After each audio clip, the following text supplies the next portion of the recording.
Discuss quantum number. Quantum numbers क्या है?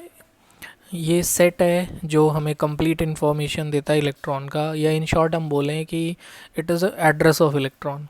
Address of electron means जैसे अब हमें अपना एड्रेस किसी को बताना होता है तो हम पहले बोलते हैं कि yes that is our main house number, then we say colony या sector, then we use district and then we use your state. ऐसे ही क्वांटम नंबर्स में भी हमें ये बताना होता है कि इलेक्ट्रॉन मेनली कौन से शेल में। तो जैसे जो एनालॉग है, बस समझाने के लिए हम आपको बोल रहे हैं कि उसके कंपैरिजन में आपको सोचना है। जैसे अगर हम अपना किसी को एड्रेस देना चाह रहे हैं तो हम ये बोलेंगे कि हम कौन से स्टेट में रहते हैं। ऐसे ही अगर इलेक्ट्रॉन को अपना एड्रेस बताना है तो सबसे पहले बताएगा कि वो कौन से शेल में रहता है, तो which is called as main shell और एनर्जी लेवल। उसके बाद इलेक्ट्रॉन को ये बताना है कि जैसे हम बताते हैं कि उसके बाद हम कौन से डिस्ट्रिक्ट में रहते हैं, तो इलेक्ट्रॉन मेन शेल के अंदर जिसमें रहता है उसे हम बोलते हैं सब शेल। अब हम उसके बाद कौन से सेक्टर में रहते हैं, तो यू कैन से इलेक्ट्रॉन का वो एड्रेस होगा कि वो कौन से ऑर्बिटल में रहता है। फिर लाइक हमारा हाउस नंबर है, ऐसा कुछ फिक्स है, तो सेम वे अब इलेक्ट्रॉन का मूवमेंट क्या है उस ऑर्बिटल के अंदर, तो यू कैन से उसका रोटेशन या स्पिन। क्लासिकल डेज या ओल्ड डेज में आप बोल सकते हैं कि आप सिर्फ हमें मेन शेल, सब शेल और ऑर्बिटल के बारे में ही पता था।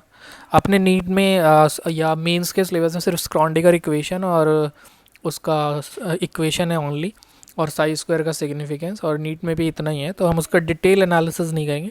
बट इन शॉर्ट अभी हम इतना बता देते हैं कि लास्ट क्लासिकली जो चीज़ें पता थी वो तीन ही चीज़ें पता थी, ऑर्बिटल, सबशेल, मेन शेल, या स्क्रॉडिंगर इक्वेशन के यही रिजल्ट्स थे। तो you can say quantum numbers tells about address of electron. It is a set of 4 quantum numbers which give complete information about an electron. First, पहला quantum number है, अब जैसे address बता रहे हैं तो सबसे पहले हमारे पास आता है principal quantum number. Principal quantum number is denoted by small n. इसे हम डिनोट कर रहे हैं किससे? स्मॉल एन से। It is denoted by small n क्योंकि ये प्रिंसिपल वैल्यू है तो इसका किसी पे कोई डिपेंडेंस नहीं है। Now let's rest is theoretical, तो you have to learn it. आपको ये पूरा याद करना पड़ेगा कि ये हमें क्या बताएगा, रेडियस ऑफ इलेक्ट्रॉन बताएगा, एनर्जी ऑफ इलेक्ट्रॉन बताएगा, मेन शेल, ये इंपॉर्टेंट है, energy of electron in main shell. Principal quantum number जो भी इंफॉर्मेशन देता है वो रिगार्डिंग मेन शेल ही देता है, यानी कि इन मेन शेल ही बताएगा। नाउ ये और क्या बताता है? It tells number of orbitals in, number of orbitals बताता है इन मेन शेल। तो number of orbitals main shell में बताएगा बाय, इसके लिए आप फॉर्मूला याद कर सकते हैं, एन स्क्वायर ही कर सकते हैं। और इसके बाद ये और क्या बताता है? ये हमें बताता है number of electrons in main shell. ये मेन शेल में नंबर ऑफ इलेक्ट्रॉन्स बताता है। तो मेन शेल में नंबर ऑफ इलेक्ट्रॉन्स कैसे बताएगा? By formula 2n square. कौन से फॉर्मूले से? 2n स्क्वायर से। अभी हम इसे डिटेल में भी समझेंगे कि n स्क्वायर और 2n स्क्वायर से आंसर कैसे आएगा, जस्ट एंड कर दें। It also tells about angular momentum of electron.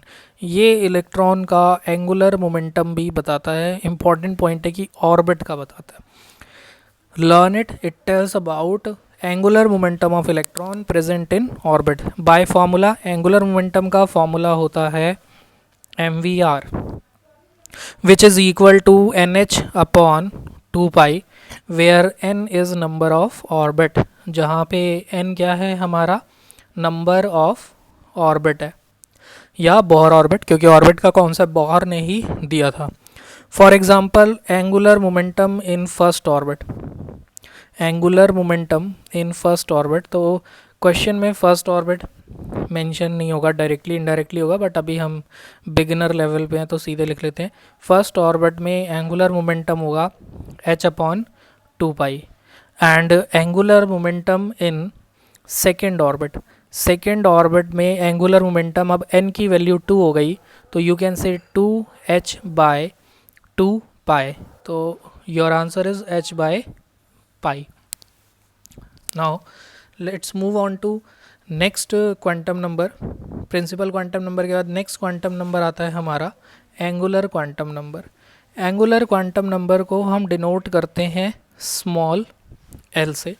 It is also called as azimuthal quantum number, तो इसके नाम भी लिख लेते हैं। It is also called as angular quantum number, भी एजीमुथल क्वांटम नंबर को ही बोलते हैं।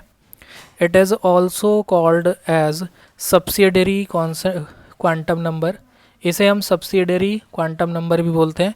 It is also called as secondary quantum number, इसे हम सेकेंडरी क्वांटम नंबर्स भी बोलते हैं। Now azimuthal quantum number l से डिनोट करते हैं, सेकेंडरी है तो ऑब्वियसली इसकी value primary quantum principal quantum number पे डिपेंड करेगी, जो हमारा प्राइमरी क्वांटम नंबर है। तो प्रिंसिपल क्वांटम नंबर पे डिपेंड करेगा, तो ये हमें लर्न करना है। इट्स वैल्यू लाइज, इसका वैल्यू लाई करता है between 0 to n-1। This is very very very important point. I advise you कि लर्न करिए आप इसे ध्यान से कि इसकी वैल्यू कहाँ से कहाँ तक लाई करती है।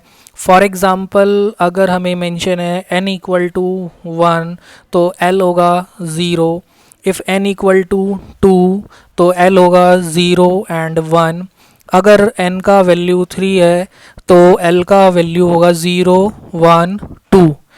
n से एक कम, n से एक कम होगी वैल्यू, ये याद रखना है। n-1 है तो लेस देन 1, तो you can say n-1 value आ रहा है तो एक लेस वैल्यू है यहाँ पे। तो अगर n 4 है तो n से एक 4 से एक कम क्या होता है 3, तो मीन्स l का वैल्यू लाई करेगा 0 1 2 3। नाउ नेक्स्ट थिंग जो हम आपको सजेस्ट करेंगे याद रखने के लिए कि ये फिक्स है। जो मेन शेल होता है उसके अंदर सब शेल्स होती हैं, एस सब शेल होता है उसके अंदर पी सब शेल होता है, उसके अंदर डी सब शेल होता है और उसके अंदर एफ सब शेल होता है। नाउ अब हम आपको ये सजेस्ट करेंगे कि आप ये याद करिए। देखिए जो हम आपको बोल रहे हैं याद करिए, उसे प्लीज़ याद करिए स्टूडेंट्स, बिकॉज ये लर्निंग बेस्ड है। जैसे आपने बचपन में 1 to 100 याद किया बिना ज़्यादा कुछ सोचे, A to Z याद किया, क्योंकि अगर ये इन्फॉर्मेशन आप याद नहीं रखेंगे तो आपका सोचने का तरीका डेवलप नहीं होगा, क्योंकि वो इसी बेसिस पे ही सोचना है। इसलिए हम आपको जो बोल रहे हैं लर्न करिए, तो वो लर्न करिए कि एस सब शेल के लिए एल की वैल्यू फिक्स है, कि एल की वैल्यू 0 एस सब शेल के लिए ही होगी, 1 वैल्यू पी सब शेल के लिए होगी, डी के लिए एल की वैल्यू 2 होगी और एफ के लिए 3 होगा। मीन्स आप कभी भी एल की वैल्यू अगर आप 0 देखेंगे तो आप समझ जाएंगे एस सब शेल है, 1 देखेंगे तो समझ जाएंगे पी सब शेल है, 2 देखेंगे तो आप अपने आप सोचना है, इंटरप्रेट करना है कि डी सब शेल के बारे में बात हो रही है। अगर एल की वैल्यू 3 आ रही है तो आप अपने आप समझिए कि एफ सब शेल के बारे में बात हो रही है। नाउ नेक्स्ट इंपॉर्टेंट चीज़ जो इन्फॉर्मेशन हमें देता है, it tells about shape of sub shell. ये हमें सब शेल्स की शेप के बारे में बताता है और हम ऑलरेडी ये याद कर चुके हैं। S sub shell has spherical shape, s sub shell का शेप स्फेरिकल है, हमने याद नहीं किया तो फिर हम आपको बोलेंगे कि इसे याद कर लीजिए। P sub shell has dumbbell shape, जो पी सब शेल है उसका शेप डम्बल होता है, and d sub shell has double dumbbell shape. Now अब क्वेश्चन आएगा सर एफ सब शेल का भी शेप बता दो, तो अपने सिलेबस में ये है नहीं, प्लस इसका जो शेप का वो है कॉम्प्लेक्स है काफ़ी, बट फिर भी थोड़ा सा आप याद रख सकते हैं, it has leaf life structure.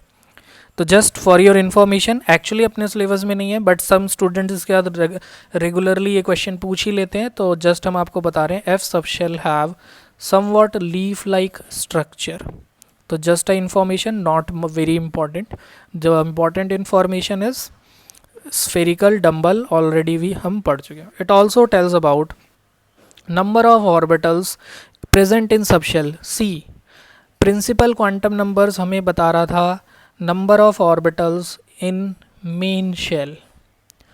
Okay, ये हमें क्या बता रहा है, number of orbitals in sub shell, because ये कन्फ्यूज़न हो जाता है फर्स्ट टाइम। धीरे वैसे तो आपको आदत पड़ जाएगी बट फर्स्ट टाइम जब आप पढ़ेंगे तो आपको कन्फ्यूज़न हो जाएगा कि नंबर ऑफ ऑर्बिटल्स वो भी बता रहा था ये भी बता रहा है, बट फ़र्क क्या है, ये सब शेल में बता रहा था और principal quantum numbers most of the information main shell के बारे में बताता है। ओके, तो it tells about number of orbitals present in sub shell. अब आप इसका भी फॉर्मूला याद कर सकते हैं, बिकॉज ऑब्जेक्टिव में क्वेश्चन फॉर्मूला बेस्ड ही आता है। तो you can say L into L plus 1। For example अभी हम ऊपर याद कर चुके हैं कि S सब शेल के लिए L का वैल्यू 0 होता है, it means s sub shell में अगर हम एल का वैल्यू रखते हैं तो ये क्या आ रहा है, 0 इंटू 0+1, मतलब एस सब शेल में 0 ऑर्बिटल आ रहा है। इट मीन्स कि हमने कुछ फॉर्मूले में गलती की है, तो एल इंटू L+1, एंड अगर पी सब शेल लेते हैं तो 1 और ओके 1 इंटू 1+2, तो ये हो जाएगा 2 एंड 2L+1 आई गेस। हाँ, ये फॉर्मूला हमने थोड़ा सा गलत, मेरे दिमाग पे स्ट्राइक गलत कर गया। इसका जो फॉर्मूला होगा, इट्स फॉर्मूला इज़ 2L+1, ये करेक्ट कर लेना, मैं एक बार इसे हाईलाइटर से हाईलाइट भी कर देता हूँ। 2L+1 है फॉर्मूला। अब हम यहाँ पे वैल्यू रख के सॉल्व करते हैं कि एस सब शेल के लिए क्या होगा ये। तो एस सब शेल के लिए एल का वैल्यू क्या होता है, 0। तो अगर एल का वैल्यू 0 रखेंगे तो हमारा आंसर क्या आएगा, 2 into 0+1। Now p sub shell के लिए एल का वैल्यू हम ऊपर याद कर चुके हैं कि पी सब शेल के लिए एल का वैल्यू 1 होता है। तो अब इसे सब्स्टिट्यूट करते हैं, तो पी सब शेल के लिए हमारा आंसर आ रहा है 2 इंटू 1+1। अगेन ये भी इंफॉर्मेशन हम याद कर लेंगे कि जो एस सब शेल है उसमें एक ऑर्बिटल होता है, पी सब शेल में 3 ऑर्बिटल होता है। सिमिलरली आप फाइंड करना D sub shell have 5 orbitals and F sub shell have 7 orbitals. तो लर्न दिस, एक टेक्निक ये इसे याद करने का कि हम आपको बोलेंगे आप इवन नंबर ऑड नंबर्स याद कर लीजिए शुरू के 1 3 5 7 एंड SPDF। तो इस सेंस में आप इजीली आंसर्स बता सकते हैं। Now it tells about number of electrons present in subshell. ये और क्या बताता है, सबशेल में कितने इलेक्ट्रॉन्स प्रेजेंट है। It also tells about number of electrons present in subshell. तो सबशेल में इलेक्ट्रॉन्स, अगेन इसके लिए फॉर्मूला याद करते हैं, it's formula is 2 times of 2L+1। अभी हम आगे इस बात को समझ जाएंगे कि एक ऑर्बिटल में मैक्सिमम 2 इलेक्ट्रॉन होते हैं। तो कभी भी नंबर ऑफ ऑर्बिटल पता होने के बाद वी कैन ईजिली इंटरप्रेट और फाइंड नंबर ऑफ इलेक्ट्रॉन्स। तो 2 into 2L+1। Now it tells about angular momentum of electron present in orbital. Again जैसे हमने आपको प्रिंसिपल क्वांटम नंबर में स्ट्रेस किया था इस बात पे कि वो एंगुलर मोमेंटम, एक बार हम दिखा भी देते हैं। प्रिंसिपल क्वांटम नंबर बता रहा है एंगुलर मोमेंटम इन ऑर्बिट, और ये बता रहा है एंगुलर मोमेंटम इन ऑर्बिटल। और हमें फॉर्मूला याद रखना है, इसका फॉर्मूला क्या होगा, mvr equal to square root of l into L+1 h/2π। तो अब l का वैल्यू तो हमें याद है, यहाँ से हमें समझ आ रहा है कि ऑर्बिटल में s सबशेल का एंगुलर मोमेंटम 0 होने वाला है। क्यों? क्योंकि s सबशेल के लिए हम याद कर चुके हैं, बार बार हम इसलिए बोल रहे हैं ताकि आपको याद हो जाए। l का वैल्यू s सबशेल के लिए 0 होता है, मतलब s सबशेल गिवन होते हैं, हमें खुद सोचना है l इक्वल टू 0, ये आपको कोई बताएगा नहीं। जैसे ही हम आपको बोलते हैं p सबशेल, आपके माइंड में अपने आप आना चाहिए कि 0 होता है s के लिए, 1 के लिए, p के लिए 1 होगा, d के लिए 2 होगा। तो आप l की वैल्यू यहाँ सब्स्टिट्यूट करेंगे 1 and you will get √2 into h/2π। तो आप इसी तरीके से df के लिए भी ऑर्बिटल एंगुलर मोमेंटम फाइंड कर सकते हैं।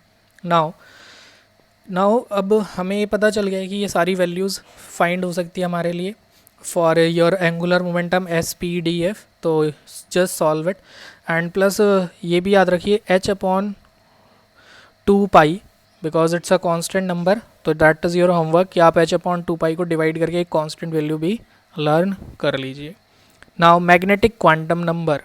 Magnetic quantum number is denoted by small m and it's value, और जो इसका वैल्यू होता है वो लाई करता है, इट्स वैल्यू लाइज बिटवीन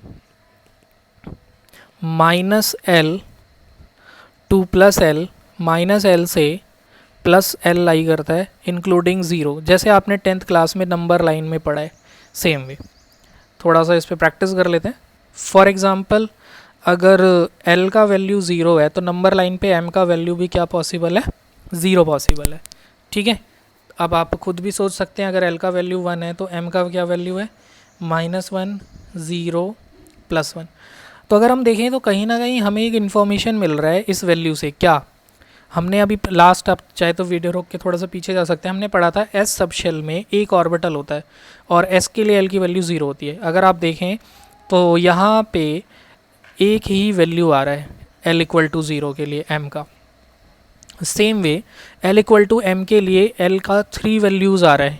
क्योंकि ये 3 वैल्यूज़ आ रहा है तो यहाँ से ये भी हम समझ पा रहे हैं कि it has 3 orbitals because of 3 values. Same way अब हम ये आपके ऊपर छोड़ते हैं कि आप फाइंड करिए कि एल इक्वल टू 2 किसके लिए होता है और कितनी वैल्यूज़ आती हैं और कितने ऑर्बिटल्स होते हैं। Same way for l equal to 3. I hope it's very easy. And most important question, very repetitive in your competitive exam, कि it tells about orientation of subshells. Magnetic quantum numbers किसी भी subshells का orientation बताता है। Now let's move on to spin quantum number. Spin quantum number पे move on करते हैं। अब जैसे स्टूडेंट्स आपने हमें जैसे जो बताया कि सर वीडियो बहुत लंबा हो जाता है, बोरिंग हो जाता है, बीच में आप हमें थोड़ा एडवाइस दे दिया करो हाउ टू स्टडी, तो आई एम ट्राइंग कि मैं वीडियो 10 से आगे मिनट से आगे ना ले जाऊं। बट अगर कोई टॉपिक ही लेंदी होता है तो हमें जाना पड़ता है, मजबूरी है, because we can not break it like this quantum number, जिसे हमें एक बार में ही डिस्कस करना पड़ेगा। तो spin quantum number is denoted by small S. It tells about spin off electron. ये हमें क्या बता रहा है? स्पिन ऑफ इलेक्ट्रॉन बता रहा है इन एन ऑर्बिटल। और स्पिन क्वांटम नंबर का सिर्फ 2 ही वैल्यू होता है। It has only 2 values. 2 values इसकी क्या क्या होंगी? एक होगा हमारा s equal to plus half, s हमारा प्लस हाफ होगा। दूसरा वैल्यू होगा s equal to minus half. यहाँ पे ये ध्यान रखिए कि सपोज़ एक ऑर्बिटल को अभी हम बॉक्स से रिप्रेजेंट कर रहे हैं और हम अगर कह रहे हैं एक क्लॉकवाइज ऑर्बिटल में इलेक्ट्रॉन होगा, एक एंटी क्लॉकवाइज होगा। अब आप किसी के लिए भी s equal to plus half ले सकते हैं। ऐसा नहीं है कि क्लॉकवाइज के लिए s प्लस हाफ है या एंटी क्लॉकवाइज के लिए s माइनस हाफ है। This is incorrect. बस ये है कि अगर आप s is equal to plus half आप क्लॉकवाइज के लिए लेंगे तो you have to take minus half for anticlockwise और अदरवाइज राउंड। और इसका रिवर्स भी आप सोच सकते हैं कि अगर आपने क्लॉकवाइज के लिए माइनस हाफ सोचा है तो एंटी क्लॉकवाइज के लिए आपको प्लस हाफ। मतलब ऐसा कोई रिस्ट्रिक्शन नहीं है।